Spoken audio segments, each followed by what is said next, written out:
여호수아서 1, 2, 3절 같이 봅시다. 4장 1, 2, 3절.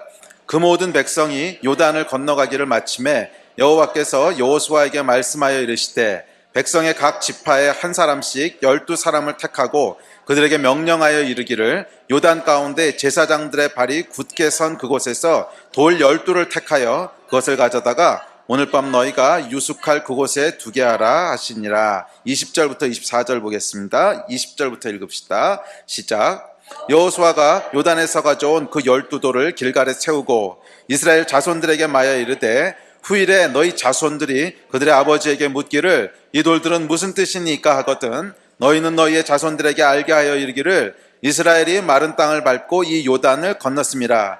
너희 하나님 여호와께서 요단물을 너희 앞에서 마르게 하사 너희를 건너가게 하신 것이 너희 하나님 여호와께서 우리 앞에 홍해를 말리시고 우리를 건너게 하심과 같았나니 이는 땅의 모든 백성에게 여호와의 손이 강하신 것을 알게 하며 너희가 너희의 하나님 여호와를 항상 경외하게 하려 하심이라 하라. 아멘. 여호수아를 통해서 계속 우리가 부흥과 확장에 대한 메시지를 살펴보고 있습니다. 하나님께서는 우리 삶 가운데 많은 승리들을 주기를 원하시는 분이십니다. 그리고 우리가 영적인 것들을 정복하기를 원하시는 분이세요. 그 얘기는 뭐냐면 하나님을 떠나서 타락한 이 세상 가운데 우리 하나님의 의로움으로 또 하나님의 긍휼과 사랑으로 선한 영향력들을 미치기를 원하신다는 거예요. 그래서 우리가 우리를 하나님께서 두신 그곳에서 주부면 가정에서 또 일하는 사람이면 직장에서 학생이면 학교에서 하여간 우리를 두신 곳에서 이 하나님을 떠나서 타락해 있고 부패해 있는 세상 가운데 우리 하나님께서 어떤 걸 원하시는지 우리 하나님의 공의는 무엇인지 또 하나님의 긍휼과 사랑은 뭔지 이런 선한 영향력들을 계속 확대해 가기를 원하세요. 이것이 여호수아서가 우리에게 주고 있는 영적인 메시지입니다. 그래서 여호수아는 그 당시에 실제로 가장 타락하고 가장 하나님 보시기에 가증했던 이 가나안 땅이라고 하는 땅을 전쟁으로 정복하는 이야기입니다. 그래서 하나님의 공의를 그곳에 드러내시고 타락하고 하나님을 떠나 있는 땅 가운데 하나님 나라가 세워지는 이야기를 기록하고 있습니다. 그런데 구약은 신약에게 던지는 영적인 메시지에 대한 상징이라고 했죠. 그래서 이것을 오늘날로 이야기하면 실제 전쟁을 통해서 정복하라는 얘기가 아니라 우리가 선한 영향력들을 통해서 영적인 전쟁을 통해서 이런 영적인 진들을 정복해 가라고 하는 얘기지요. 그래서 하나님께서 우리 삶 가운데 이런 의미의 확장과 부흥을 주시기를 저희가 기대합니다. 자, 그런 마음 가지고 여호수아서를 1장부터 쭉 이렇게 살펴보고 있는데 1장부터 여러분 내용들 다 기억나세요? 이 부흥과 확장은 겉으로 드러나 보이는 어떤 결과들에서 먼저 일어날 것이 아니고 우리 내면에서 먼저 일어날 거라 그랬죠. 그래서 여호수아서에 보면 믿음에 대한 말씀을 하십니다. 그래서 내가 전쟁을 통해서 정복하고 승리하고 확장할 건데 그 결과는 하나님이 알아서 주실 것이고 너희가 해야 될 것인데 강하고 담대하라는 거예요. 두려워하지 말라는 거예요. 그래서 우리 안에 먼저 믿음의 돌파, 믿음의 확장이 일어나고 나면 그래서 우리 내적인 돌파가 일어나고 나면 그래서 우리 안에 이 하나님이 주시는 담대함이 있고 우리 안에 하나님이 주시는 평화가 있고 평강이 있으면 외적으로 일어나는 결과들은 하나님께서 그냥 때에 맞춰서 주신다는 거예요. 그래서 나중에 이제 여리고성을 살펴볼 때 우리가 다시 보겠지만 여리고를 이 사람들이 직접 쳐서 무너뜨린 것이 아니었어요. 그냥 뺑뺑 돌기만 했는데 하나님이 강권적으로 무너뜨리셨지요. 그래서 하나님이 우리에게 요구하시는 것이 동일하다고 믿습니다. 우리 안에 내적인 돌파가 먼저 일어나야 된다는 거예요. 사실은 먼저가 아니고 이게 전부라는 거예요. 우리 안에 믿음의 돌파들이 일어나고 우리 안에 하나님을 향한 회개의 돌파가 일어나고 우리 안에 어떤 또 패러다임들이 바뀌는 돌파가 일어나고 믿음으로 하나님 앞에 서는 돌파들이 일어나고 그러니까 내적인 것들의 돌파가 일어나면 그 다음 일들은 하나님이 행하신다는 거예요. 그래서 저와 여러분이 해야 될 가장 중요한 것은 우리 내면 가운데 믿음의 돌파인 줄로 믿습니다. 내면 가운데 믿음의 돌파가 일어나는 거예요. 자, 이 이야기들을 이제 1장, 2장 살펴봤고 지난주에 살펴본 것은 이제 드디어 이스라엘 백성이 뭐합니까? 요단강을 건너가서 가나안 땅으로 들어가기 시작합니다. 그런데 요단강을 건너갈 때 재밌는 일을 하나님이 명하시는데 군대를 앞세워서 들어간 게 아니고 뭐를 앞세워 들어가죠? 제사장들을 앞세워서 들어갑니다. 그리고 제사장들에게 언약궤를 매게 하고 언약궤를 앞세워서 들어갑니다. 나중에 전쟁할 때도 보면 똑같은 패턴으로 전쟁을 합니다. 여기에 보면 우리의 이중적인 직분에 대한 메시지가 있습니다. 이 구약에 보면요 명백하게 구분되는 두 가지 직분이 있는데 그것은 뭐냐면 제사장하고 왕이에요. 그래서 신약에 보면 왕 같은 제사장이라고 하지. 예수님을 묘사할 때 또 우리를 묘사할 때 왕 같은 제사장이라고 하는데 구약에 보면 아주 명확하게 구분되는 왕이 있었고 제사장이 있었어요. 그리고 물론 나중에 이제 선지자가 등장하는데 초창기엔 선지자라는 얘기가 없죠. 이제 선지자는 나중에 이 사사기 후반부나 가면 이제 선지자라고 하는 직분이 생기는데, 하여간 이 초반에 보면 제사장이 있고 왕이 있어요. 그런데 이 두 가지 직분은 두 개 다 이제 기름 부어 세우는 직분입니다. 구약에 보면 기름을 부어서 하나님이 어노인팅 해가지고 세우는 직분이 세 개인데, 그것이 왕하고 제사장하고 선지자예요. 근데 선지자는 좀 뒤에 나오고. 근데 하여간 이 왕하고 제사장이라고 하는 직분은 특별히 하나님께서 기름 부어 세우시는 어떤 의미가 있는데, 그건 뭐냐면 이 땅에 두 가지 중요한 원리라는 거예요. 제사장은 뭐냐면 하나님을 섬기는 사람들이고, 하늘에서 어떤 일들을 풀어내는 사람들이에요. 그래서 우리 예배를 통해서 또 하나님을 섬기는 일들을 통해서 하늘에서 어떤 일들이 풀어지도록 하는 사람이 제사장이라면, 이 하늘에서 풀어진 일들 땅에 집행하는 사람들이 누구예요? 왕이었다는 거예요. 이 왕이라고 하는 것은 왕으로 대표되는 왕과 군사와 행정 체제와 나라와 약간 눈에 보이는 어떤 일하는 사람들이라는 거죠. 그래서 항상 이 두 가지 구조를 가지고 돌아간다는 거예요. 그래서 이 영적인 일, 하늘의 일들을 섬기는 제사장들이 있고, 그들을 통해서 하늘에서 뭔가 하나님 행하실 일들이 완성되고 이루어지면, 그리고 그 일들이 땅에 계시되어지면, 이게 제사장이 하는 일들이죠. 제사를 통해서 이 땅에 하나님의 역사가 임할 수 있도록 죄 문제를 해결하게 하고, 또 나중에 선지자들도 이제 비슷한 직분인데, 선지자들도 하늘에 있는 그 계획이 뭔지 땅에 알려주고, 하여간 이런 영적인 것들, 하늘의 일들을 집행하고 준행하는 사람이 있다면, 이것을 땅에서 직접 시행하는 사람들이죠. 이들이 왕이지요. 그래서 항상 이 구약에 보면 이 두 가지 패턴으로 이루어졌어요. 그래서 하늘의 일을 집행하는 제사장 또는 선지자들이 있고, 그리고 이쪽에는 땅의 일을 집행하는 왕들이 있고, 이것이 나중에 신약에 넘어와도 똑같은 패턴으로 넘어갑니다. 신약에도 선지자가 있고 사도가 있고, 이것도 똑같은 패턴이죠. 그래서 선지자들은 주로 이제 하늘의 일들을 가지고 다루는 사람들이라면, 사도들은 그것을 이 땅 가운데 직접 집행해서 복음을 전하고 영혼들을 구원하고 교회를 개척하고 구체적인 땅의 일들을 집행했던 사람들이죠. 자, 이건 성경에 보면 항상 이 두 가지 패턴이 같이 나오는데, 구약에는 이것이 구분되어 있었습니다. 그런데 이 전쟁에서 왕이 앞서는 것이 아니라 군대들이 앞서는 것이 아니라, 다시 말해서 땅의 일을 하는 사람들이 앞서는 게 아니라 누가 앞장서라는 거예요? 하늘의 일을 하는 사람들이 앞장서라는 거예요. 제사장들이 앞장서라는 거예요. 언약궤를 맨 사람들이 앞장서라는 거예요. 이것은 오늘날 우리에게 던져주고 있는 메시지가 있다고 믿습니다. 오늘날은 이 두 가지 직분이 분리되어 있지가 않아요. 그래서 이 베드로전서에 보면 저와 여러분은 뭐라고 그랬어? 왕 같은 제사장. 그러니까 두 가지 직분을 동시에 갖고 있다는 거예요. 우리 왕이면서 제사장이라는 거예요. 그래서 우리가 기도하고 예배하는 것들을 통해서 하늘의 일들에 관여하긴 하지만, 동시에 우리가 삶의 현장 가운데, 일터면 일터에서, 학교면 학교에서, 가정이면 가정에서 땅의 일들을 집행하는 일들을 같이 하고 있는 왕이며 제사장이라는 거지. 자, 그런데 이 전쟁의 본질을 묘사하면서 뭐라 그랬냐면, 이 일을 행할 때 땅의 일들이 앞서 나가는 게 아니라는 거야. 앞에는 누가 나가는 거라는 거예요? 앞에는 제사장들이 나가는 거라는 거예요. 앞에는 누가 나가는 거냐? 언약궤가 먼저 나가는 거라는 거예요. 물론 구체적인 전쟁은 나중에 오면 결국 군인들이 합니다. 여리고가 무너지고 난 다음에 실제로 정복하는 건 군인들이 하지.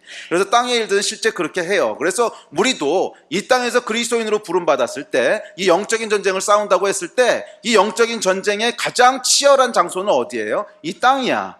우리가 보낸 일터면 일터, 가정이면 가정, 동네면 동네, 학교면 학교, 하여간 우리가 살아가면서 매일 불신자들을 만나고 사람들을 만나고 이 땅에 하나님을 대적하는 어떤 원리들과 매일 부딪히고 싸워야 되는, 여기가 가장 치열한 전쟁의 현장이고, 거기서 우리가 이 왕으로서 이 땅의 일들을 실제로 하나님의 뜻대로 집행하는 사람으로서 빛과 소금으로 살아내야 되는, 이것이 전쟁의 핵심이에요. 그런데 이 전쟁을 치룰 때 반드시 앞에 뭐가 있어야 된다는 거야? 제사장들이 앞장서야 된다는 거예요. 이게 우리에게 던지고 있는 영적인 메시지라고 믿습니다. 이 전쟁의 본질은 땅에 우리가 이 세상을 이해하는 것도 중요하고, 원리를 이해하고 전략을 짜고 성경적으로 살아내고 전부 다 중요한데, 이 일을 행하기 전에 먼저 있어야 될 게 있다는 거야. 그건 뭐예요? 제사장으로서의 삶을 우리가 성공적으로 살아야 된다는 거야. 그러면 제사장으로서의 삶의 가장 대표적인 게 뭐였어요? 이 전쟁을 할 때 언약궤를 메고 가는 거거든. 언약궤라고 하는 건 뭐예요? 하나님의 임재에 대한 상징이에요. 그래서 사실은 이 전쟁을 싸움에 있어서 가장 중요한 핵심적인 요소는 뭐냐면, 우리가 하나님의 임재를 캐리할 수 있느냐는 거야.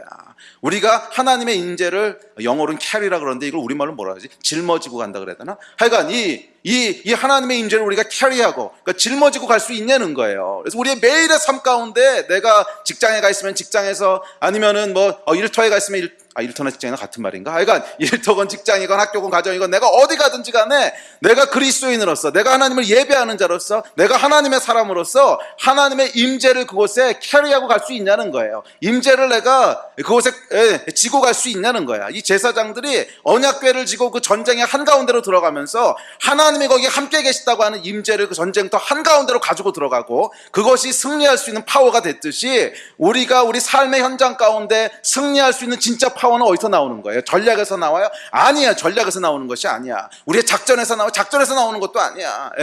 세상을 잘 이해한다고? 아니야. 거기서 나오는 것도 아니에요. 우리가 이 싸움에서 궁극적으로 승리할 수 있는 파워는 어디서 나오냐면, 내가 가는 곳마다 하나님이 함께 하시냐는 거야. 내가 가는 곳마다 그곳에 하나님의 임재가 함께 있냐는 거예요. 이게 결국 이 전쟁에서 승리하는 비결 아니겠어요? 내가 어디 가서 살든지 사람들이 나하고 살다 보니까, 그래서 뭐 처음엔 잘 몰랐는데 한 달, 두 달, 세 달 지나고 나니까 저 사람을 보면 정말 하나님이 일하시는 것 같아. 이런 고백들이 나오냐는 거야. 내가 그 사람과 함께 있고 보니까 정말 거기 하나님의 임재가 있는 것이 보여. 이 고백들이 나오냐는 거야. 이것이 여러분 전쟁에서 승리하는 진짜 비결입니다. 그래서 여러분, 우리가 싸우는 영적 전쟁의 실제는 맞아요. 일터에서 일어나는 거예요. 교회에서 일어나는 게 아니야. 교회 내에서 영적 전쟁이 일어나는 것이 아니고, 실제 영적 전쟁은 어디서 일어나요? 교회 밖에서 일어나는 거예요. 매일매일의 삶의 현장에서, 학교에서, 일터에서, 가정에서, 여기서 매일매일 영적 전쟁이 일어나는 것이고, 거기서 우리가 승리해야 되는데, 이것에 승리하기 위해서는 무엇에 성공해야 돼요? 교회 안에서 우리가 하나님의 임재를 캐리할 수 있느냐? 우리가 이곳에서 예배하는 데 성공할 것이냐, 우리가 이곳에서 하나님의 임재를 내 삶 가운데 가져오는 것에 성공할 것이냐, 이게 성공해야만 삶의 현장에서 승리할 수 있다는 거예요. 아멘. 이 싸움을 싸우신 여러분 되시기를 주의 이름으로 축복합니다. 그래서 우리의 싸움은요, 이 언약궤가 앞서가는 싸움이 돼야지, 이 주의 임재가 앞서가는 싸움이 돼야지, 우리의 어떤 왕과 군대들이 앞서는 싸움이 돼서는 안 돼요. 이것이 여호수아서 3장이 주고 있는 메시지입니다. 지난주까지 복습이었고요.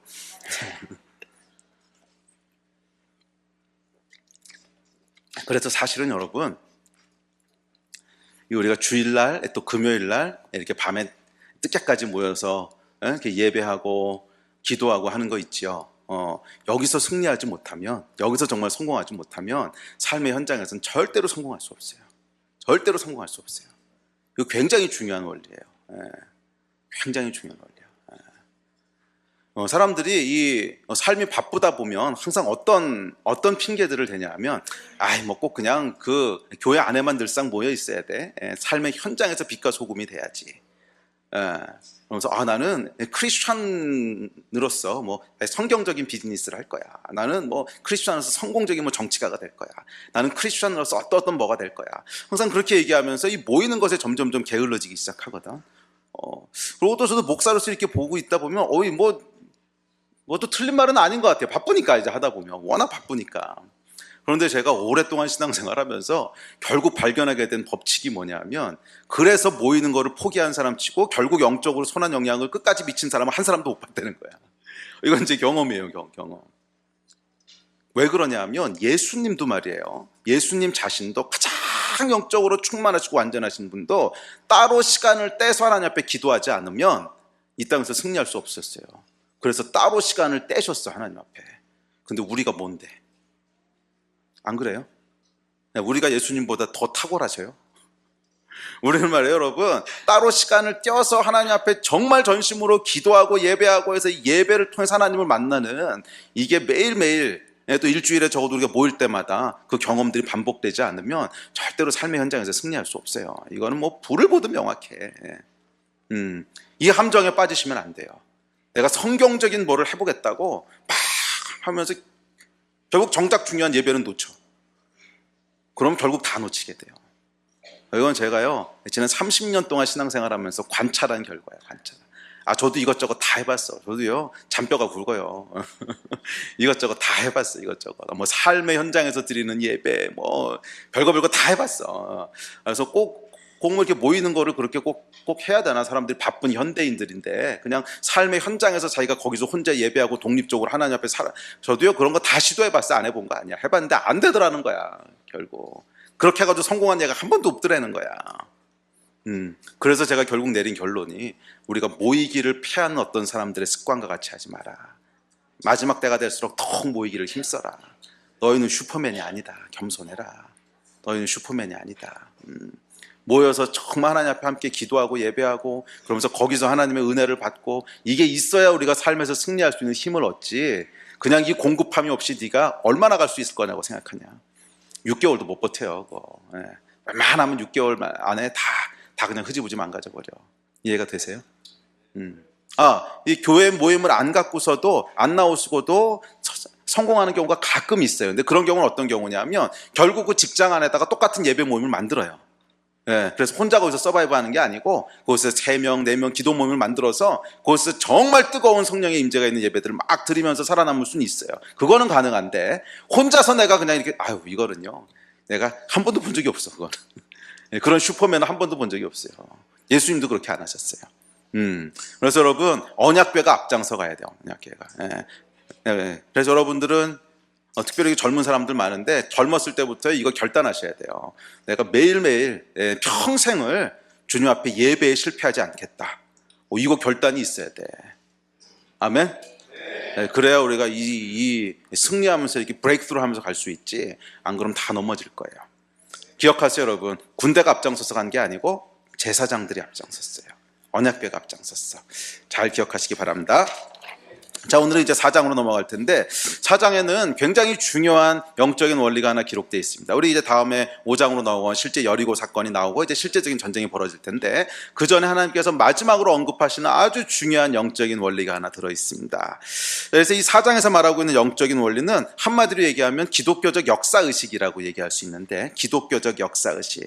그 얘기는 뭐냐면 지금 현재 전쟁을 치르고 있는 이스라엘 세대는 그 세대만의 전쟁을 치르고 있는 게 아니라는 거예요.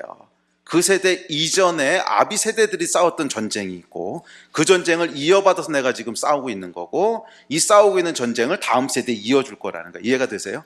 그러니까 우리가 지금 달리고 있는 이 경주는 혼자 달리는 100m 경주가 아니고 계주라는 거예요. 계주. 그러니까 우리 전 세대에 뛰어왔던 사람들이 있다는 거예요. 열심히 뛰어가지고서 딱 바톤을 우리에게 넘겨준 거지. 그래서 지금 우리가 뛰고 있는 거고 우리가 다 뛰고 나면 이 바톤을 누구에게 주는 거예요? 그 다음 세대에게 넘겨주는 거라는 거예요. 그래서 이 역사의식이 있어야 된다는 거예요. 그래서 우리가 지금 무슨 싸움을 싸우고 있는가, 우리가 싸우고 있는 싸움의 본질은 뭔가, 이거를 정확히 이해하기 위해서는 역사의식이 있어야 돼요. 이 싸움이 어디서부터 흘러와서 우리 전 때에는 어떤 싸움을 싸웠고 우리 다음 세대가 어떤 싸움을 싸울 거라서 우리가 무엇을 물려줘야 되고, 이런 역사의식이 있을 때 우리가 싸우는 싸움의 본질을 정확히 볼 수 있고요, 거기서 승리할 수 있게 되는 거예요. 그래서 이 4장 5장에 실제 여리고를 정복하는 전쟁의 이야기가 시작되기 직전에 마지막으로 하나님께서 명령하시고 말씀하시는 이 영적인 원리가 기독교적 역사의식에 대한 거예요. 너희의 아비 세대들이 어떻게 싸웠는지를 기억하라는 거예요. 그 아비 세대들이 싸운 싸움 위에, 그 어깨 위에 너희가 올라선 거라는 거예요. 그리고 너희가 앞으로 싸우게 될 싸움은 너희가 싸운 그 싸움 위에, 너희 어깨 위에 다음 세대가 올라서게 될 거라는 거예요. 이거를 기억하라는 거예요. 그래서 이 싸움은 우리 세대가 힘써 싸우고 있는 우리 세대의 어떤 영적인 사명들이 있죠. 여러분 열심히 싸우시고 있잖아요. 이 한국교회가 정말 어려운 형편 가운데서 계속 전도하려고 그러고, 또 청년들 캠퍼스에서 기도하시고, 또 동성애 막 이런 거 나오면 이거 놓고 정말 중보 기도하면서 하나님 여기 무너지지 않게 해달라고 하고, 그러니까 우리 시대가 싸우고 있는 토픽들이 있죠. 뭐 이런 토픽들은 우리 전 세대 사람들은 별로 해당하지 않는 거였을지 모르겠어요. 우리 전 세대 뭐 동성애라고 하는 게 별로 이슈가 된 적도 없고, 그거는 뭐 거의 생각도 못하고 있던 문제들이었으니까. 그렇지만 우리 세대에는 약간 특별히 지금 이슈가 되고 있는 문제들이죠. 또 우리 전 세대 목사님들이나 전 세대 크리스찬들은 교회가 이렇게 어려워질 거라고 하는 걸 한 번도 경험해 본 적이 없었어요. 그냥 마음 주시면 목사님 한 분이 그냥 교회 간판 걸고 거기에 평신도들 몇 분, 장로님 한두 분이 합심해서 교회 개척하면 한 2년 지나고 3년 지나면 교회가 이제 어느 정도 하고 한 10년 지나면 건축하고, 전부 다 그렇게 해왔어요. 근데 요즘처럼 이렇게 힘들 거라고는 한 번도 생각해보지 못했어. 근데 그분들 시대에 약간 싸움이 있었던 거죠. 근데 그분들 시대의 싸움은 조금 다른 종류의 싸움이었지. 가난하고의 싸움 뭐 이런 거였죠. 근데 우리 시대에는 또 전혀 다른 종류의 싸움을 싸우고 있죠. 우리 다음 세대는 또 무슨 싸움을 싸우게 될까? 자, 하여간 우리가 열심히 싸우고 있는, 덥다, 이거 벗고 해도 되지?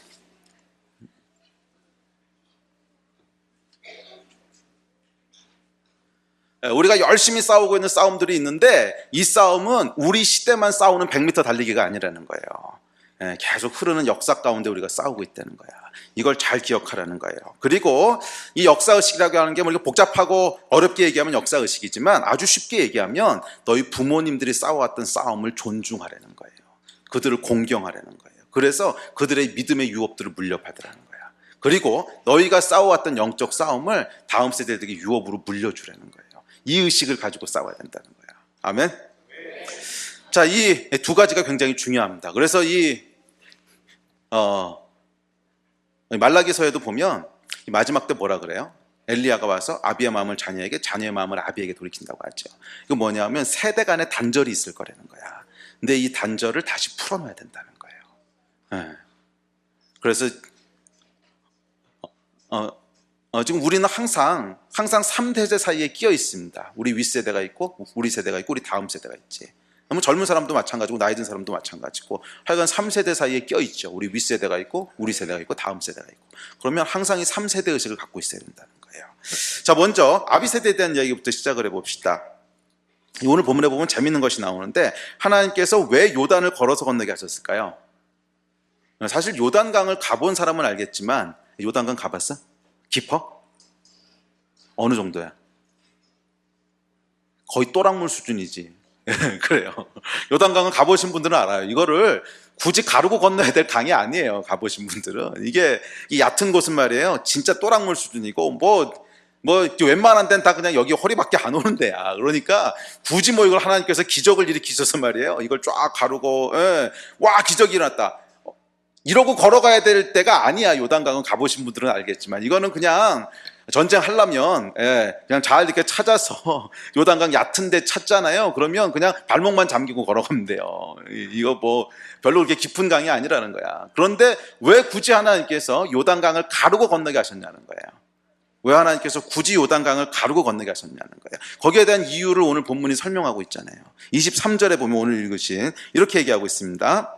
너희 하나님 여호와께서 요단물을 너희 앞에서 마르게 하사 너희를 건너게 하신 것이 너희의 하나님 여호와께서 우리 앞에 홍해를 말리시고 우리를 건너게 하심과 같았나니. 이 이야기가 뭐예요?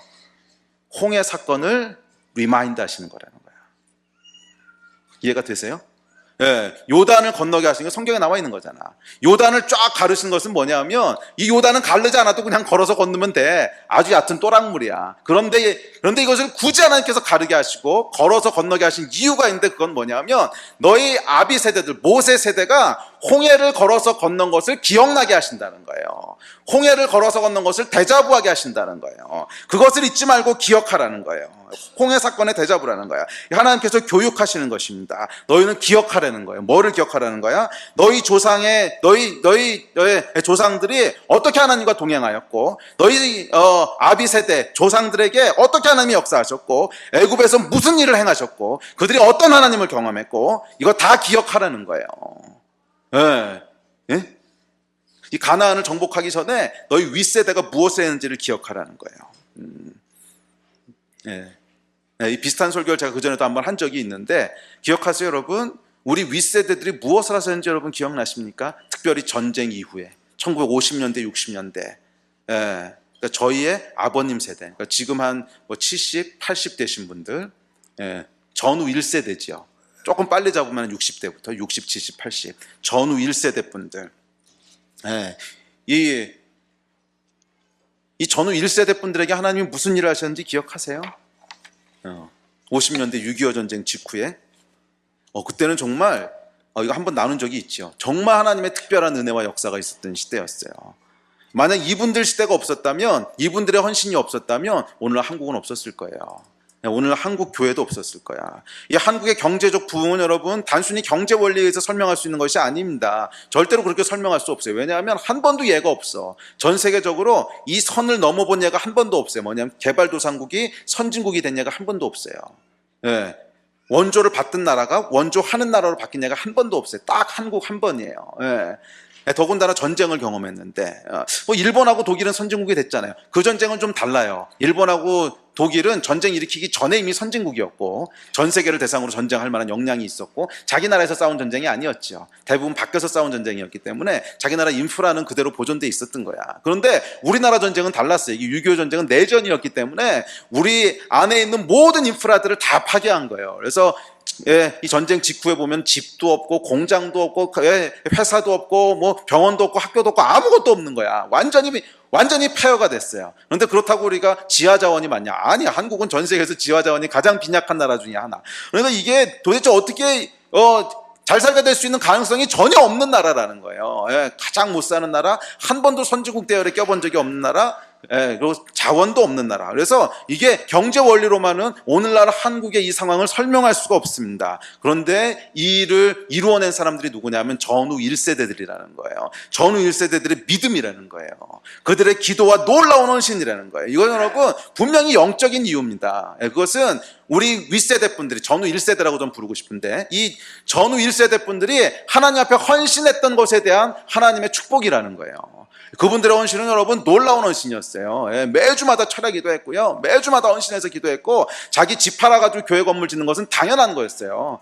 제가 어렸을 때만 하더라도 저희 부모님 세대에요, 교회 빚 있으면은 당연히 그냥 우리 집 담보 잡아서 그거 가지고 은행 담보, 저희 집도 그렇게 했어요. 저희 집도 우리 아버님 장로님이셨는데 당연히 교회 건축한다 그랬을 때 우리 집 담보 잡힌 게 2번인가 3번인가 담보 잡혔고요. 그거 그냥 이제 빚 얻어가지고 그걸로 교회 빚 갚고 교회 건축하고, 그리고 나중에 그거 다 우리가 돈 벌어서 갚고, 이게 그냥 당연한 세대였어요. 당연한 이 헌신과 하나님의 나라를 향한 이 열정에 하나님께서 축복하신 거거든. 이것이 여러분 전후 1세대들이 했던 믿음의 돌파였어요. 그 당시에 가장 중요한 과제는 뭐였냐면 사실은 가난의 돌파였어요. 가난의 돌파.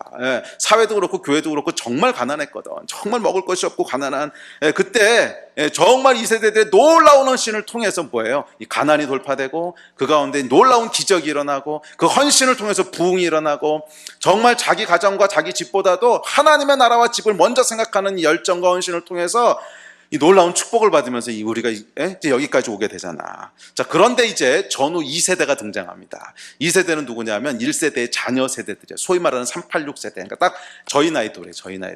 지금은 이제 386이 아니지. 30대, 80년대 학번, 60년대 태생 뭐 이런데 이제는 그 사람들이 386이 아니고 50대가 다 됐기 때문에 586, 486이 됐는데, 하여간 요 세대들 말이야. 이게 이제 전후 2세대인데 1세대를 산업화 세대라 그런다면 2세대는 민주화 세대예요. 민주화 세대. 그래서 요 세대가 등장하면서 이제 민주화 세대가 등장하게 되죠. 그래서 지금 40대 중후반부터 50대가 된 사람들, 사실은 제가 속해 있는 그 세대입니다. 그런데 이들은 미안하지만 한국 교회를 말아먹은 주범들이에요. 이 세대가. 이 세대가 한국 교회를 말아먹은 주범들이야. 반역의 영, 불만의 영, 이걸 교회 안으로 가지고 들어와요. 그래서 교회 안에 남아있기는 하지만 모든 불만과 불평과 반역을 만들어내는 주범들입니다.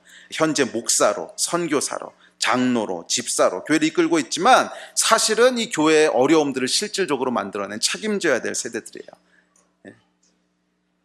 자, 제 세대들 손 들어보세요.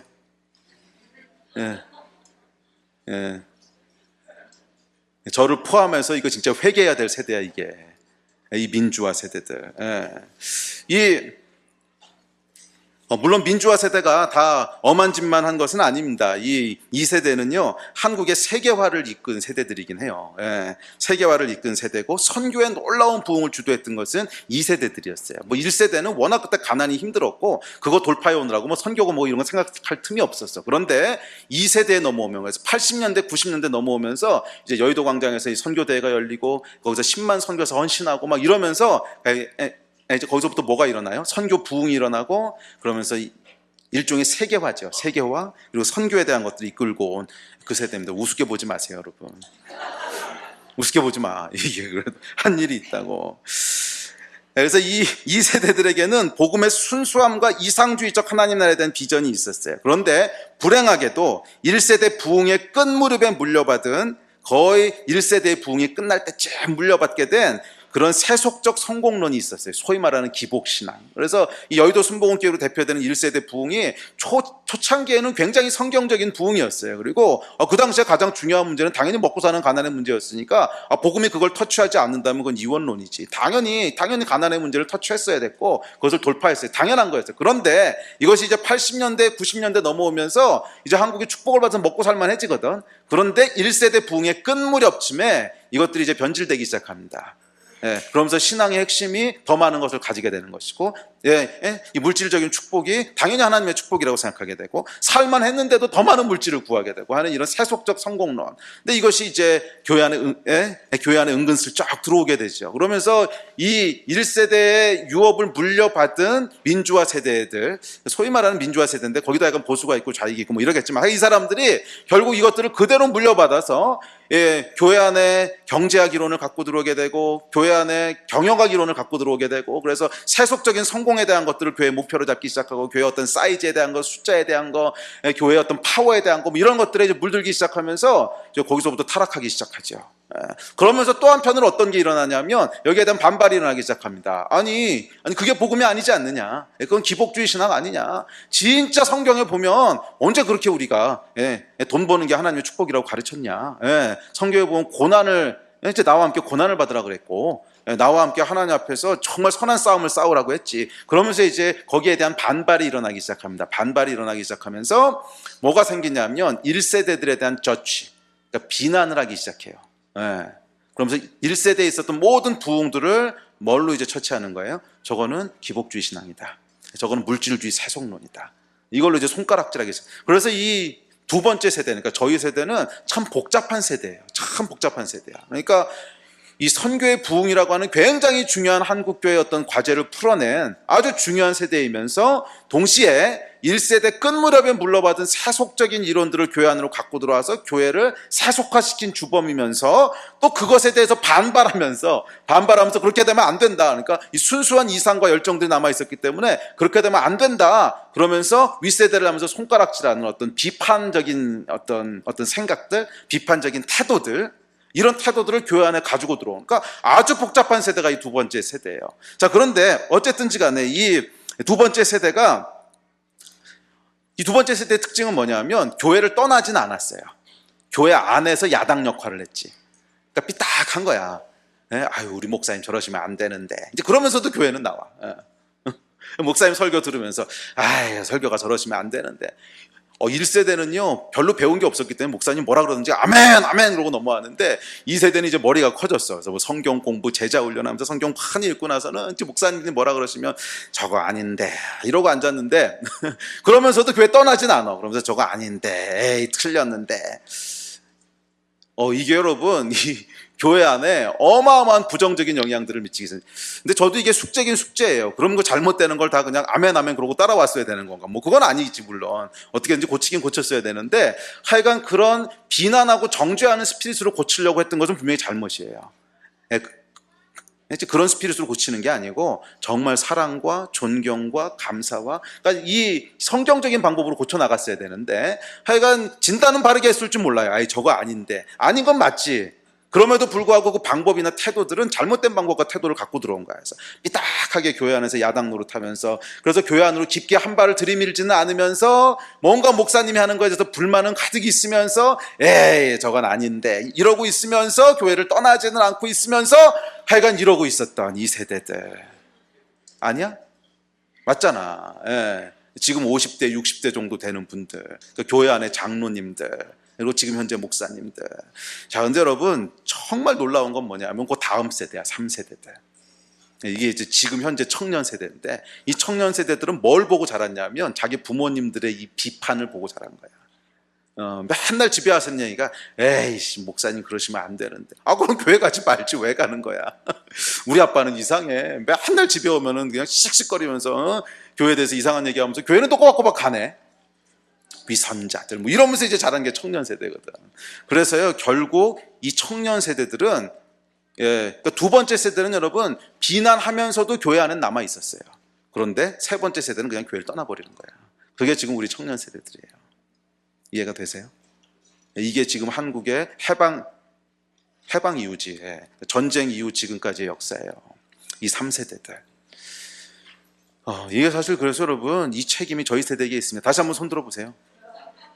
자, 저와 같은 세대 분들, 제가 1세대가 아니면 다 2세대겠지. 뭐 여기 우리 1세대 거의 없잖아. 여기 지금.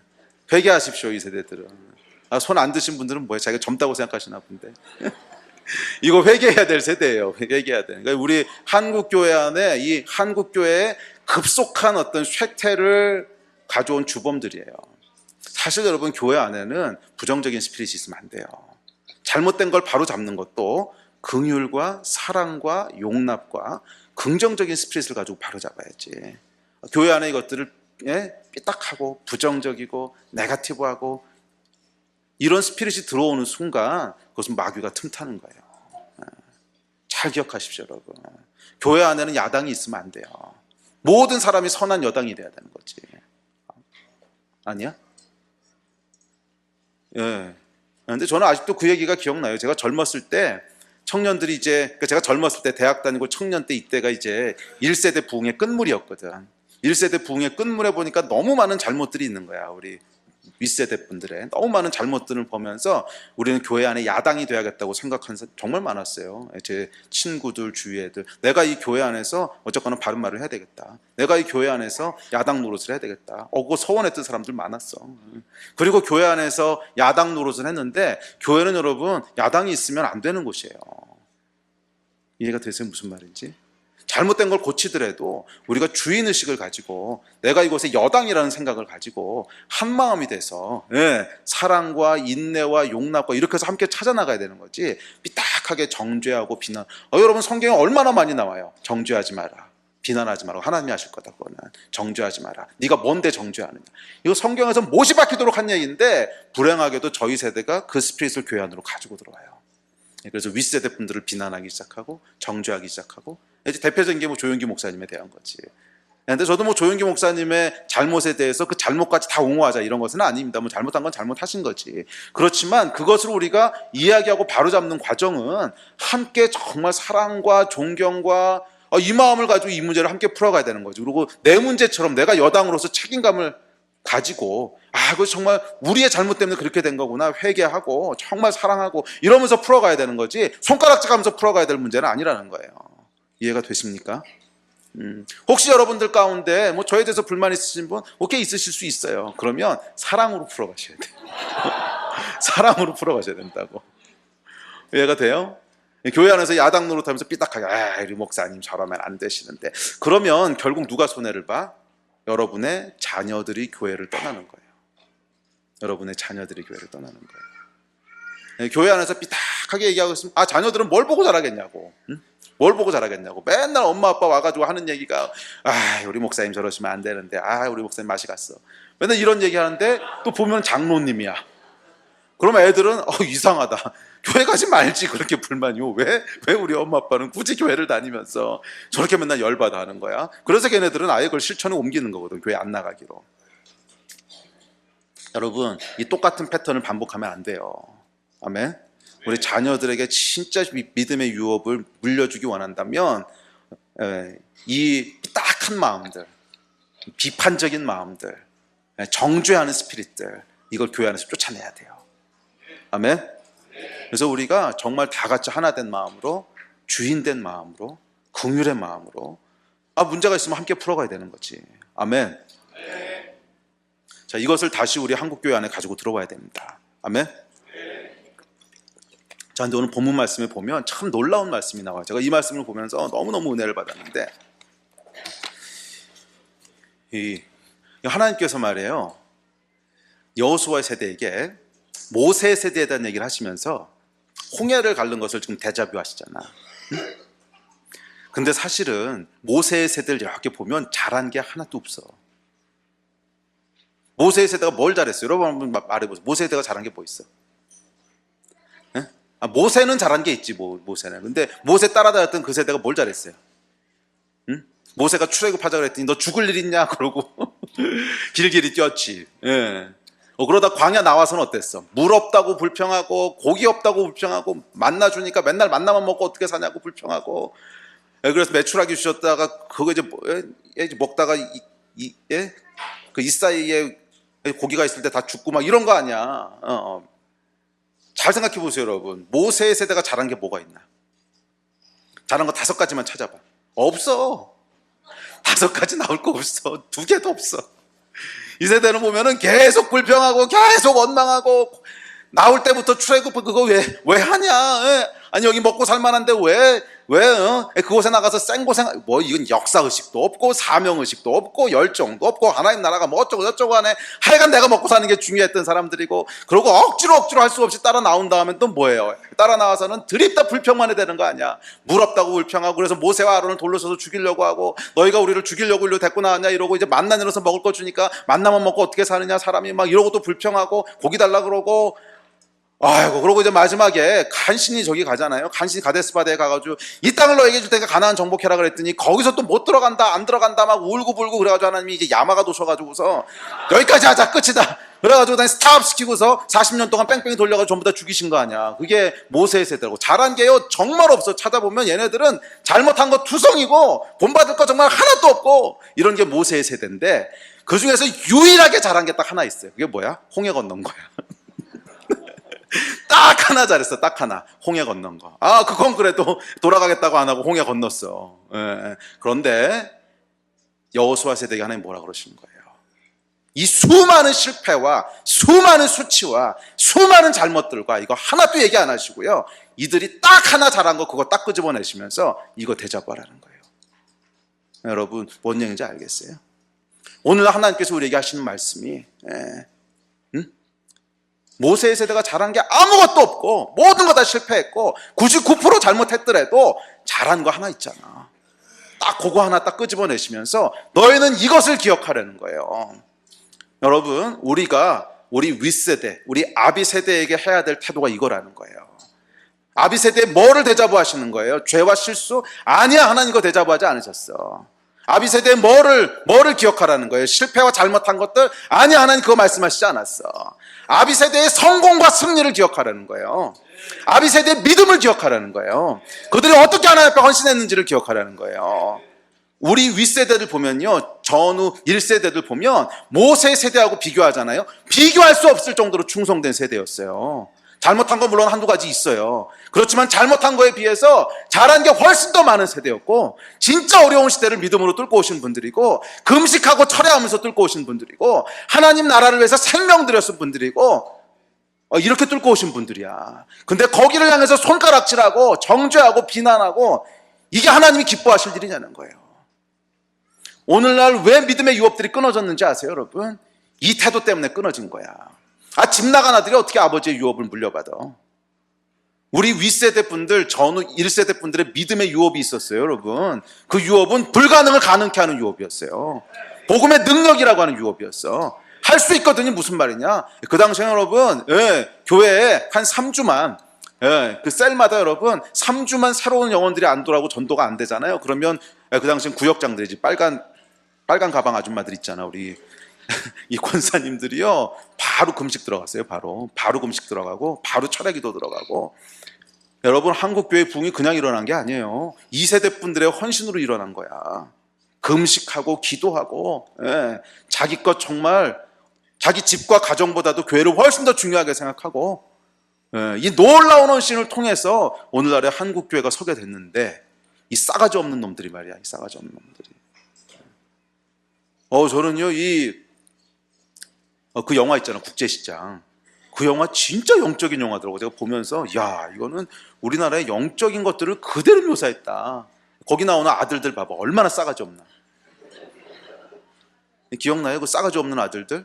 마지막에 아버지가 얼마나 고생했는지는 하나도 모르고 그 이상한 옛날 노래 자기 아들들 가르친다고 막 무시하고, 이런 싸가지 없는 놈들. 이게 여러분 정확히 오늘날 영적인 상황을 묘사하고 있더라고.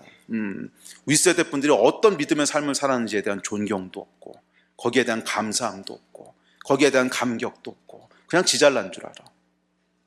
그냥 하늘에서 떨어진 줄 알아. 이렇게 해서는 여러분 믿음의 유업을 물려받을 수가 없어요.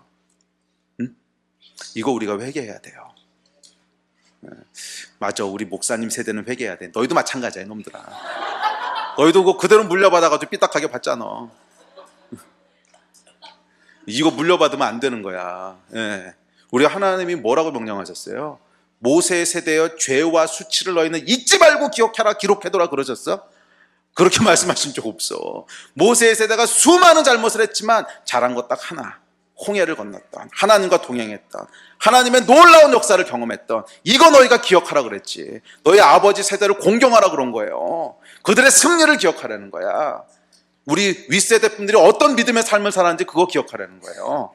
이들이 100만 명이 여의도 광장에 모여서 기도했을 때 그 놀라운 하나님의 역사, 여권도 나오지 않았을 때 10만 명 선교사 보냈다고 서원했던 이 객기, 이 여러분, 이거 기억하라는 거예요. 예, 캠퍼스 복음화 시키겠다고 뛰어들었던 그들의 열정, 이거 기억하고 감사하라는 거야. 그랬을 때 거기서 뭘 물려받게 되는 거예요? 믿음의 유업들을 물려받게 되는 거예요. 복음은 여러분, 우리가 우리 잘난 맛에 싸우는 게 아니야. 우리 윗세대 분들이 쌓아놨던 믿음의 유업들을 물려받아야 돼요. 그게 물려받아서 그 힘으로 우리 계속 싸워나가야 되는 거야. 아멘. 이 한국 교회 안에는 놀라운 믿음의 유업들이 있어요. 놀라운 믿음의 유업들, 불가능을 다 돌파하고 넘어온 믿음의 유업들이 있어. 그렇잖아요 여러분. 한국 안에 일어났던 기적들 생각해 보세요. 이 초대교회 이후로 이런 기적이 있었나? 병든 자가 치유되는 기적들, 암 환자가 낫는 기적들, 이 가난이 기적적으로 극복되는 기적들, 여러분 생각할 수 없었던 기적들이 한국 안에 일어났었고, 그 믿음의 유업들을 우리 윗세대들이 가지고 계신데 이거를 딱 단절해 버렸어. 저거는 그냥 기복주의적이고 무식한 사람들의 신앙생활이고, 뭐고 큰 소리로 부르짖어야만 하나님이 들으시나? 조용히 기도해도 들으시지. 이 싸가지들, 이 싸가지 없는. 이게 여러분 우리가 회개해야 될 일이야. 아멘. 여러분 부모님들에게 감사하십시오. 특별히 믿음의 부모님들 가지고 계신 분들, 믿음의 가정에서 태어나신 분들, 부모님들에게 감사하세요.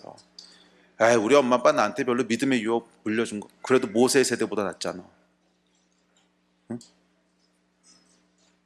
어쨌거나 여러분들을 절에서 안 태어나고 교회에서 태어나게 했잖아. 감사함이 있어야지. 아멘. 절에서 태어났어 봐. 절에서. 그 다음 여정이 얼마나 힘들었을까. 죄송합니다. 물론 절에서 태어나신 분 계실지도 모르는데 뭐 은혜로 구원받았으니까 할렐루야인데, 하여간 이 믿는 가정에서 태어나신 분들 말이에요. 감사할 줄 알아야지. 아멘. 얘들아 너희 거기 요쪽 부분들 너희 믿는 가정에서 태어난 거 감사했냐? 네, 그렇지. 너희 저기 뭐야? 부처님 아카데미 안 다니고 다니엘 아카데미 다니는 거.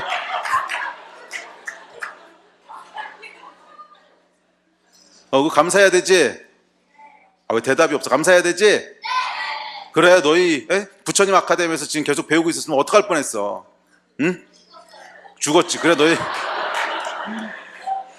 어머니 아버지 덕분에 너희가 이렇게 복을 누리는 거야. 감사해야 돼. 그래, 오늘 가서 감사하다고 부모님한테 말씀드려. 알았어? 그래야 너희가 복을 받는 거예요. 아멘. 자, 이게 있어야 돼요. 우리 안에 믿음의 유업들을 물려받을 수 있는 태도들이 있어야 돼. 태도. 근데 그것은 부모를 공경하라. 그리하면 내가 너에게 준 이 땅에서 너희 생명이 길리라 그랬어요, 하나님이. 이 땅에서 우리가 복받는 비결이라는 거야. 부모를 공경하라는 거야. 그러면 부모님의 유업을 물려받는다는 거예요. 첫째는 믿음의 유업들. 아멘. 이 믿음의 유업들을 물려받는 여러분들 되시기를 주의 이름으로 축복합니다. 그래서 여러분,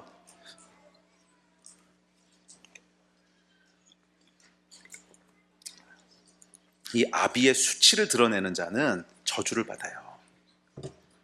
그게 저희 얘기잖아. 또 노아 얘기잖아. 노아 얘기. 함이 왜 저주를 받았어요? 함이 노아의 수치를 드러냈지. 근데 사실 엄밀하게 얘기하면 노아가 잘못한 거야, 함이 잘못한 거야? 노아가 잘못한 거지. 이 함이 언제 들어가서 노아에게 술 먹였나? 아니면 그 노아가 자기 벌거벗고 잤는데 술 취해가지고서 뭐 함이 들어가서 옷 벗겼나? 뭐지? 함이 들어가서 아버지 술 취하고 옷 벗겨놓은 사진 찍어서 인터넷에 올렸어? 아니야, 이 함은 아무것도 안 했어. 아무것도 안 했어. 함이 했던 건 뭐냐면 그냥 아비의 수치를 가려주지 않은 거예요. 그래서 그 셈하고 야벳이 어떻게 해요? 뒤로 옷을 이렇게 들고 들어가서 아비의 수치를 가려주죠. 이게 정상이라는 거야. 아비의 수치를 드러내는 자. 잘못은 누가 한 거야? 당연히 아비가 한 거지. 내가 한 거 아닌데. 그래도 아비의 수치를 드러내는 자 하나님 저주하셨거든. 너희가 마땅히 해야 될 건 뭐냐면 아비의 수치를 가리워주는 자가 되어야 된다는 거지. 아니에요? 그리고 뭐를 기억하라는 거예요? 아비의 성공을 기억하라는 거야. 응? 그래도 그 아버지들이, 그래도 우리 윗세대 분들이 하나님 앞에서 지켜왔던 믿음의 싸움들이죠. 이거를 기억하라는 거야. 왜 자꾸 잘못한 거 드러내가지고서 아비의 수치를 드러내려고 그러는 거야? 응? 이해가 되세요? 이게 영적인 원리예요. 예, 우리 윗세대들의 성공을 기억하고 믿음의 유업을 물려받읍시다. 아멘. 오해는 하지 마십시오. 우리 잘못한 것들을 그냥 덮어두고 넘어가자는 얘기는 아닙니다. 공의 하나님이시기 때문에 잘못한 건 반드시 고쳐야 돼요. 그렇지만 고치는 방법이 수치를 드러내고 그 가운데 비난하고 정죄하고 이러는 거 아니라는 거야. 그거를 진짜 내 문제로 생각하고 긍휼과 사랑의 마음으로 함께 고쳐나가야 되는 거지. 아멘.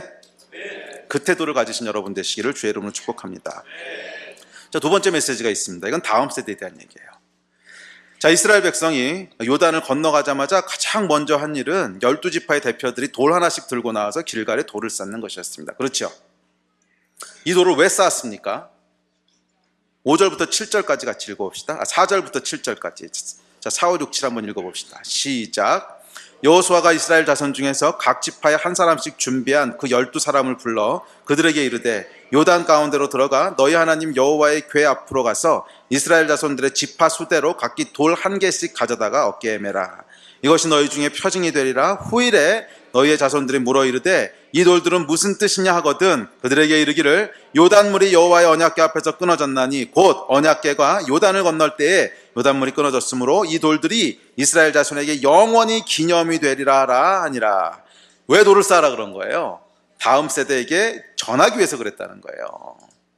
요단을 건넌 것이 이전 세대에게 역사하신 하나님을 기억하는 것이라면 길갈에 돌을 쌓는 것은 다음 세대에게 우리가 행한 일들을 전해주기 위한 거라는 거예요. 우리가 행한 것이 아니고 우리에게 행한 하나님의 일을 전달해주기 위해서라는 거예요. 우리에게 하나님은 어떻게 역사하셨는지, 우리 세대가 경험한 놀라운 하나님의 이야기들, 이 불가능해 보였던 여리고를 어떻게 정복했는지, 어떻게 가나안 땅을 얻게 됐는지, 이 하나님의 역사를 다음 세대에게 뭐예요? 유업으로 물려줘야 된다는 거야.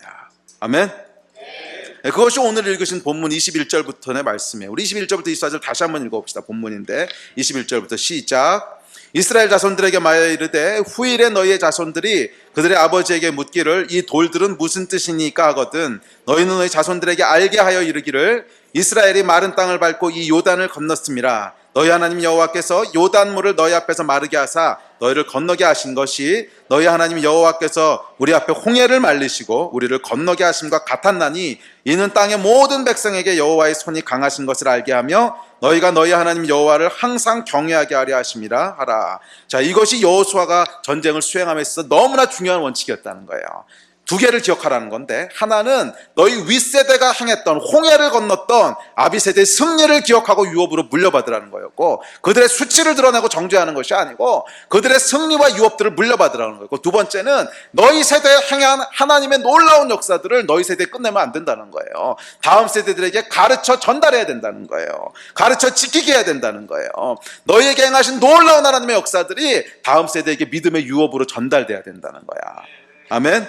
이것이 전쟁을 시작하면서 하나님이 여호수아에게 명하신 중요한 명령이었어요. 이 역사의식이 있어야 된다는 거야. 3세대에 대한. 그것이 있을 때 하나님이 확장을 행하실 거라는 거예요.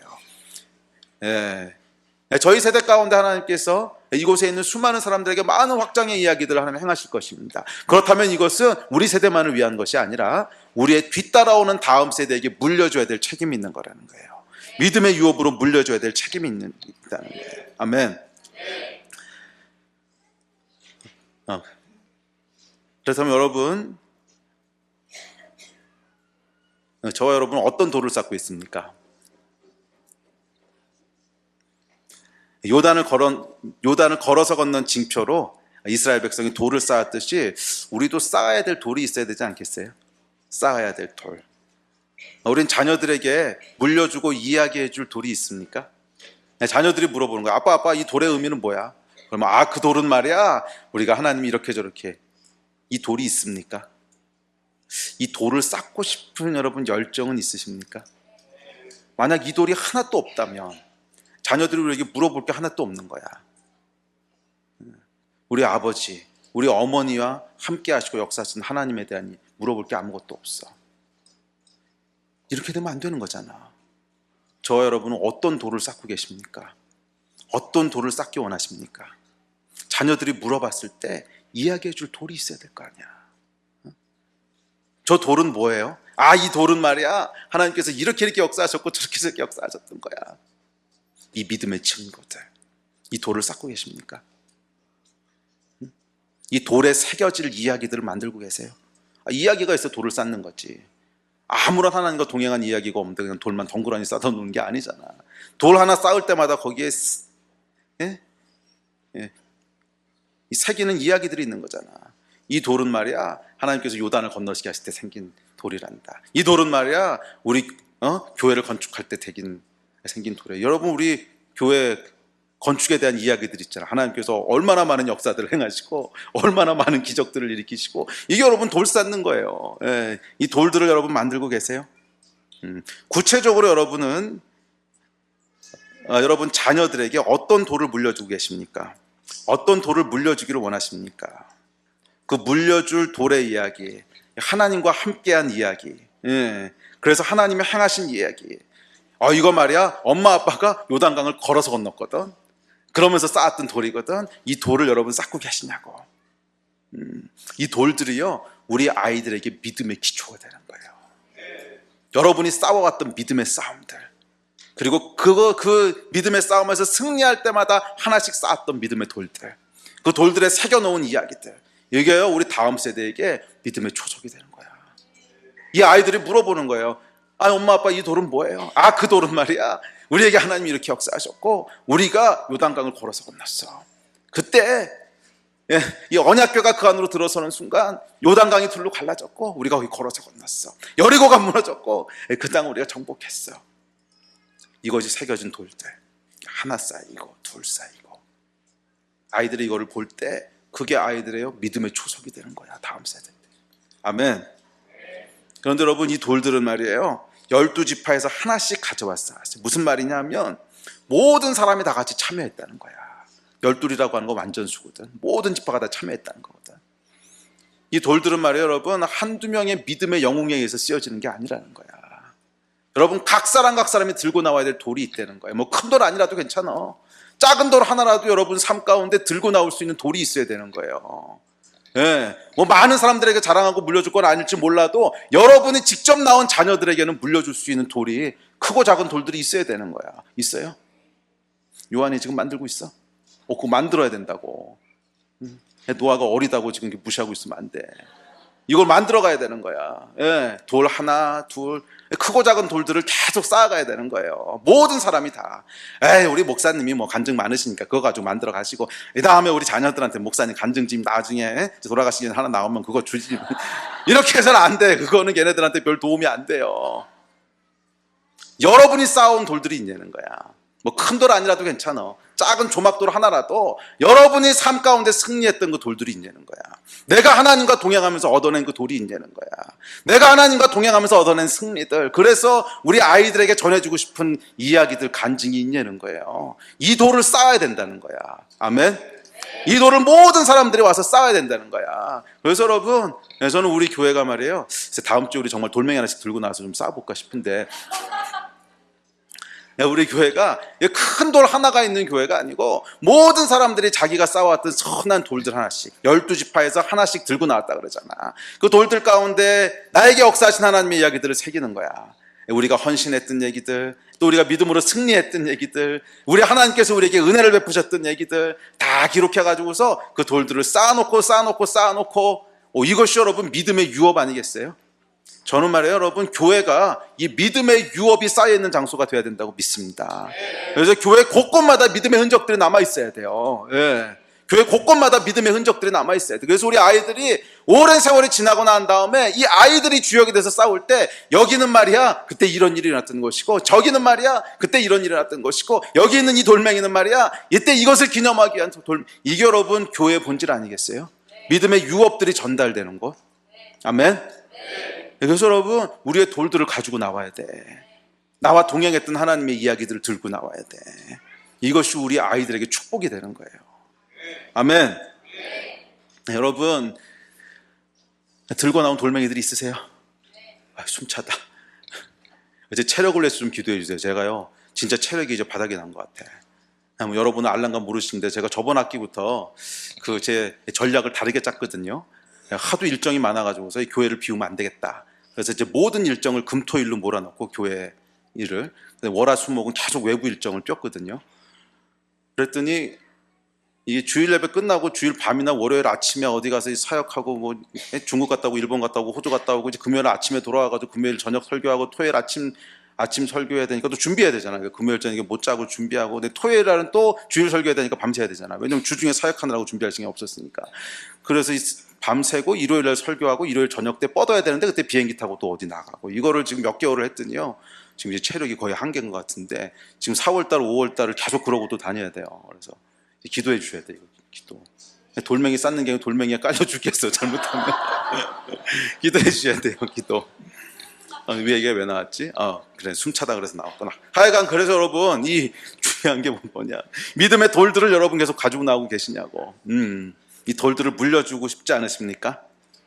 우리 돌들을 좀 가지고 나옵시다. 우리도 쌓을 돌들을 쌓을 돌들을 마련합시다. 아멘. 다음 주에 보면 여기 수북히 쌓여 있는 거 아니에요? 자, 둘째, 다음 세대에게 이 의미를 가르쳐 지키게 해야 돼요. 너희도 홍해를 건너고 요단을 건너야 한다는 것을 가르치고 지키게 해야 돼요. 그러려면요 헌신이 필요해요. 돌을 메고 나왔잖아. 이건 뭐야? 노력해야 된다는 거야. 이 다음 세대에게 전달하는 것은요 그냥 가만히 있으면 저절로 전달되는 게 아니에요.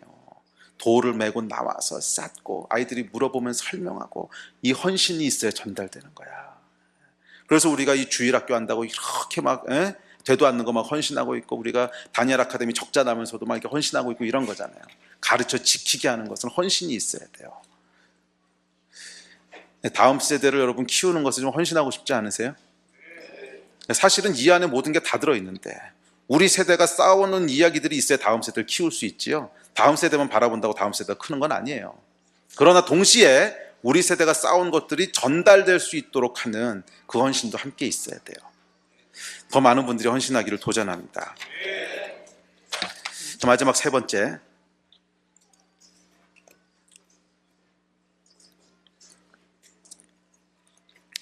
두 번째 얘기를 좀 더 하고 싶네.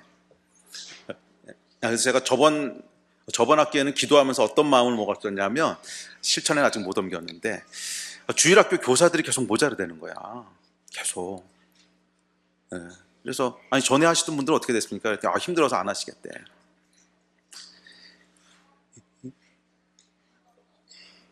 헌신했으면 10년은 해야지. 진심이에요 여러분. 내가 이거 지금 다다음 주나 언제쯤 한번 설교하려고 그러는 거야. 섬김이라고 하는 건 여러분 한번 헌신했으면 주차 안내를 하던 카메라를 잡던 아이들을 섬기던 한 10년은 해야지. 그래야 거기서 달인 소리를 듣지. 여러분 이거 굉장히 중요해요. 맡은 자에게 구한 것은 충성이라 그랬거든. 그걸 충성하는 가운데 2년, 3년, 5년 그렇게 정말 하나님 앞에 전심으로 섬겼을 때 그 안에서 맛이 나오기 시작해요. 이 안에 이런 하나님의 비밀이 있는 거구나. 섬긴 가운데 이런 게 숨겨져 있었던 거구나. 와, 이게 나한테 진짜 축복이었구나. 이게 재밌어지기 시작하고 맛이 느껴지기 시작하고 그런 거지. 1년 해가지고서는 여러분 김치가 익지도 않아 김장이. 이해가 되세요? 어떤 섬김이든지 한번 시작했으면 뽕을 뽑아야지. 한 10년은 거기 좋다 그러고 섬겨야 거기서부터 하나님의 그 깊은 맛들이 우러나오는 거지. 와, 이게 축복이구나. 정말 하나님이 이런 일을 행하시는구나. 거기에 대한 이야기들이 나오고 간증이 나오고 물려줄 돌멩이들이 나오는 거지. 자, 어쨌든지 간에 이 얘기는 제가 다음 주에 이제 섬김이 뭐라는 거에 대해서 설명할 때 다시 한번 얘기하려고 하는데 다음 주가 될지 몇 주가 될지 제가 준비하고 있어요. 한 번 발 담갔으면 10년 해라 이거지. 근데 이 이야기가 왜 나왔냐면 저도 목회를 한 15년 해보니까 이제 조금 알겠더라고. 조금. 한 10년은 해야 그걸 조금 알아요. 그리고 거기서 은혜가 뭔지를 알고 기쁨이 뭔지를 알아요. 자, 이건 이 얘기는 이건 다음에 하고.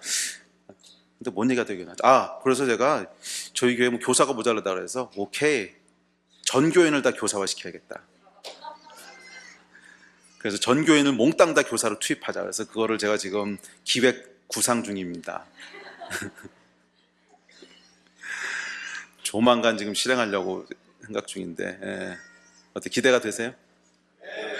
다음 세대를 키우자면 그 정도 헌신은 있어야지. 다음 세대 키우자는 교회가 주일학교 교사가 없어서 다음 세대를 못 키운다면 말이 안 되지. 오케이, 그러면 교사가 그냥 차고 넘치도록 하자. 전 교인이 다 교사 훈련을 시켜서, 그래서 일부 예배는 다 같이 아이들 교사로 쫙 섬기고, 그거 끝나고 나면 모여서 예배 드리자. 어른 예배. 이제 힘들면 어른 예배 관두고, 어른 예배 맨날 듣는 얘기 또 들어봐요. 아이들이 들어야지 뭐. 아이들 예배가 훨씬 중요하지, 안 그래? 아멘이 없어. 아멘. 여러분, 헌신해야 돼. 이건 헌신. 다음 세대를 키우는 건 헌신해야지 저절로 크는 게 아니란 말이에요. 아멘. 자, 마지막 세 번째 말씀 나누고 함께 기도합시다. 참 근데 감사한 게 있어요. 그 요즘 청년들을 보면서 제 안에 조금 힘든 마음들이 있었어요. 힘든 마음이라고 하는 게 뭐냐면 청년 사역이 점점 더 어려워져 간다는 거죠. 뭐 우리 교회뿐만 그런 게 아니고 한국 전체가 그렇죠. 그래서 작년 다르고 재작년 다르고 올해 다르고 계속 달라져요. 그래서 올해 같은 경우에는 특별히 이 3월 달에는 저희가 대학부 전도하는 기간이잖아. 그래서 정말 나가서 열심히 전도하거든요. 그래서 우리 대학부 학생들 진짜 열심히 전도하고 그거 가지고도 안 되겠다 그래서 사역자들, 우리 신상철 전도사 세웠더니 사역자들 우르르 몰고 나가서 전도시키고, 그것도 안 된다 그러니까 일진 데리고 나가서 전도하고, 그래서 진짜 무섭게 전도했는데 3월 달에 나온 애가 하나도 없어. 2명인가 나왔었죠. 우리 이제 1호 학번이 2명인가 나왔다가 한 주 나오고는 안 나오더라고. 이걸 보면서 제 마음이 조금 이렇게, 정말 이렇게 힘들 수가 있나. 그래도 이 정도 쏟아붓으면 한 2명은 나와야 되는 거잖아. 안 그러냐? 양심적으로 그렇지. 이 정도 쏟아봤으면 그래도 몇 명은 나와야지. 무슨 전도를 안 한 것도 아니고 진짜 막 입에 담내 나도록 전도를 했는데, 근데 어떻게 한 명도 안 나오냔 말이야. 그래서 제가 이걸 보면서 참 시대가 악하다. 근데 이게 우리만 그런 게 아니고 다른 데 대충 다 비슷해요. 대충 다 비슷하고. 그러니까 이 한국에 여러분 아시죠? 주일학교가 없는 교회가 48%. 전체 교회 48%가 주일학교가 없어요. 그리고 청년 대학부가 실질적으로 없는데도 거의 비슷해요. 퍼센테이지가 거의 작년들만 있는 거고, 청년 대학부가 없는 것도 거의 한 40%가 넘어요. 그러니까 이 한국이 미래에 대한 소망이 없는 거지. 젊은이들은 대거 교회를 떠나고 있고, 또 기독교에 대한 반감은 갈수록 커지고, 크리스천이 감소되는 것은 눈에 보입니다. 한국이요 한때 1000만 성도 그랬거든요. 근데 지금은 실질적으로 한 500만 정도 될 거예요. 정말 반토막 났어요. 정말 반토막 났어요. 그리고 더군다나 힘든 건 뭐냐면 이게 딱하니 반전시킬 만한 어떤 기미가 안 보이는 거야. 그래도 이것만 일어나면 될 거야. 뭐 이런 그래도 비전이나 소망이 좀 있으면 좋겠는데 이것도 별로 안 보여. 이게 무슨 반전이 일어날 만한 소망도 별로 없고, 그러니까 참 낙담이 되죠. 그래서 우리가 아무리 여기서 뭐 부흥, 확장 이런 거 외쳐도 우리 교회 차원에서는 뭐 조금 부흥하고 확장이 일어날 수 있을지 모르겠어요. 그래도 한국 전체를 놓고 봤을 때 그게 얼마나 의미가 있을까? 한국교회 전체가 다시 한번 우리 전 세대가 경험했던 큰 부흥과 뭐 이런 것들을 경험할 수 있을까? 뭐 그런 것들에 대한 약간 좀 낙담이라 그럴까? 뭐 이런 거죠. 그런데 이제 그 가운데 하나님께서 이 여호수아서 말씀을 통해서 저에게 큰 위로를 주신 게 있어요. 그 위로는 뭐냐면 이 싸움은 우리 세대에서 끝나는 게 아니라는 거야. 다음 세대가 또 있다는 거야. 뭔 얘기인 줄 아세요? 우리는 끝까지 못 갈 수 있다는 거예요. 여기서 아무리 노력하고 노력해도 큰 부흥 못 볼 수도 있고, 아무리 뭐 청년 세대 대학교 어쩌고 해도 그냥 제가 목회 은퇴할 때까지 그냥 계속 매년 한두 명도 못 올 수 있어. 오케이. 뭐 우리 윗세대가 했던 뭐 놀라운 부흥, 아이고 뭐 그런 건 내 평생 다시 못 볼지도 모르겠어요. 그러나 그럼에도 불구하고 제 하나님이 소망을 주시는 건 뭐냐면, 그래도 우리가 한 걸음이라도 더 가면 우리 다음 세대는 한 걸음 앞에서 시작할 수 있을 거라는 거예요. 무의미한 게 아니라는 거예요. 네, 어떨 땐 그런 생각도 들어요. 아이고, 여기서 한 걸음 더 가나 한 걸음 덜 가나 뭐 어차피 그냥 티도 안 날 것 같구만. 그렇지 않아요? 뭐 요즘 같은 상황에 그렇게 죽어라 하고 전도 나가나 안 나가나 결과는 똑같잖아. 여기서 뭐 한 걸음 더 앞에 가나 한 걸음 덜 가나 뭐 별로 티도 안 날 것 같아. 대세에는 별로 영향이 없을 것 같아. 우리가 보게 될 열매에도 별로 상관이 없을 것 같아. 그런데 그럼에도 불구하고 하나님께서 이번 주 안에 저한테 주셨던 그 열정은 뭐냐면, 그래도 너희가 한 걸음 앞으로 더 나가면 너희가 간 곳까지가 다음 세대는 출발하는 출발점이 될 거라는 거야. 너희가 간 곳이 다음 세대의 출발점이 될 거라는 거예요. 만약 우리가 뭐 이렇게 하나 저렇게 하나 별로 우리 세대에 별로 차이도 없는데 뭐 그러고 한 걸음 덜 간다면, 그 덜 간 한 걸음은 우리 다음 세대가 걸어야 될 짐이 된다는 거예요. 기억하세요, 여러분. 우리의 경기는 말이야 릴레이 경주야. 우리가 마지막 주자가 아니라고. 우리는 그냥 마지막 주자가 승리할 수 있도록 어떻게든지 한 걸음 더 가는 거야.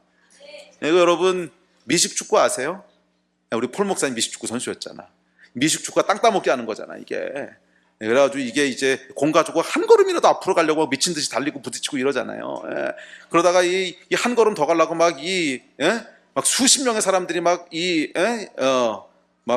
들소처럼 막 서로 막 밀고 막 뒤엉키고 그러면서 요만큼 더 가겠다고 그걸 막 앞으로 밀어놓고 막 뼈 부러지고 이러면서 하잖아. 이거 보면 얼마나 스튜피드해.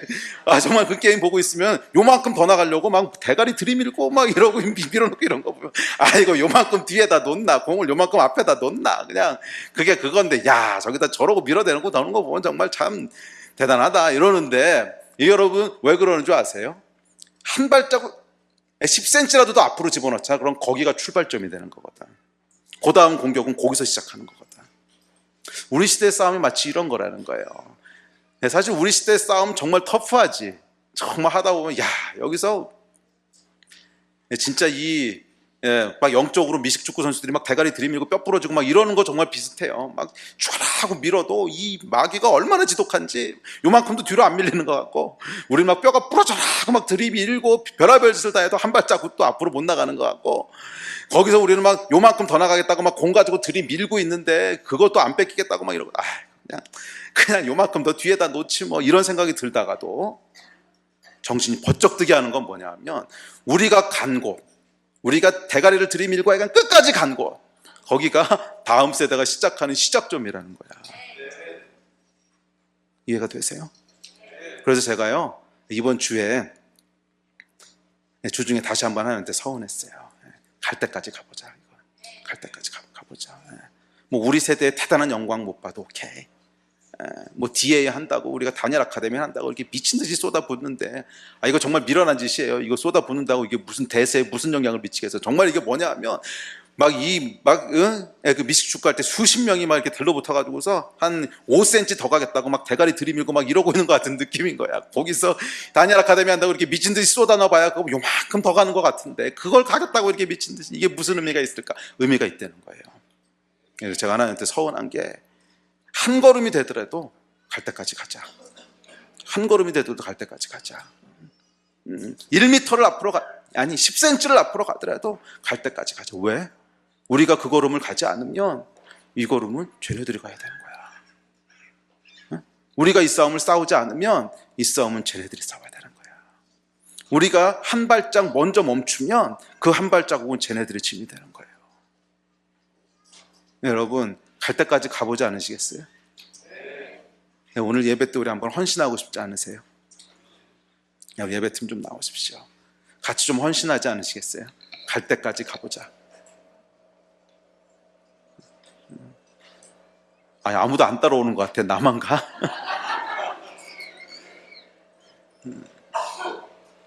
그래요 여러분, 뭐 어차피 거기서 한 걸음 더 가나 덜 가나 뭐. 아니 여러분, 그렇지 않아요. 어쩌면 저희 세대가 싸우는 싸움은 정말 한 걸음 싸움일지도 모르겠어요. 한 걸음 싸움. 뭐 거기서 한 걸음 더 간다고 대단한 영광을 볼 것 같지도 않고, 거기서 한 걸음 덜 간다고 해서 뭐 대단한 저주를 받을 것 같지도 않고, 거기서 몇 걸음 더 앞으로 간다고 해서 뭐 대단한 성공과 열매를 볼 것 같지도 않고, 맞아요. 우리 시대 싸움은 어쩌면 정말 한 걸음 싸움인지도 모르겠어요. 그래도 여러분, 갈 때까지 한번 가보고 싶지 않으세요? 거기서 한 걸음이라도 더 앞으로 가고 싶지 않으세요? 응? 왜냐하면 거기 우리가 간 곳까지, 그곳 바로 그 지점이 쟤네들의 시작점이 되는 거예요. 우리의 어깨 위에서 쟤네들이 시작할 거고, 우리의 믿음의 유업 위에서 쟤네들이 시작할 거고. 그래서 여러분, 대단한 열매를 물려주진 못해도 돌들은 물려줄 수 있지 않겠어? 뭐 대단한 열매와 겉으로 드러나 보이는 대단한 뭐는 없어도 우리가 싸워왔던 믿음의 선한 싸움의 이야기들, 그 한 걸음 더 가기 위해서 정말 치열하게 우리가 들이박았던 이야기들, 이건 여러분 물려줄 수 있지 않겠어요? 이게 이 아이들의 진짜 믿음의 초석이 되지 않겠어요? 우리 시대에 주어진 싸움들이 있어요. 이 싸움을 여러분, 우리 한번 같이 갈 때까지 가봅시다. 교회는요, 우리가 갈 수 있는 곳까지 최선을 다해서 가야 돼요. 열매가 보이든 안 보이든, 그곳에 뭐 대단한 영광이 있든 없든 우리가 갈 수 있는 곳까지 가야 돼요. 그럼 하나님께서 그 다음 세대를 축복하실 거예요. 그래서 그 아이들은 우리가 한 걸음을 뛸 때 10걸음을 뛰는 아이들이 될 수 있을 것이고, 우리는 10cm까지 싸웠지만 쟤네는 10km를 앞으로 전진할 수 있는 애들이 될 수 있을 것이고, 이 하나님의 은혜가 있을 거예요. 우리 이 일을 위해서 함께 좀 기도했으면 좋겠습니다. 자리에서 같이 좀 일어날까요?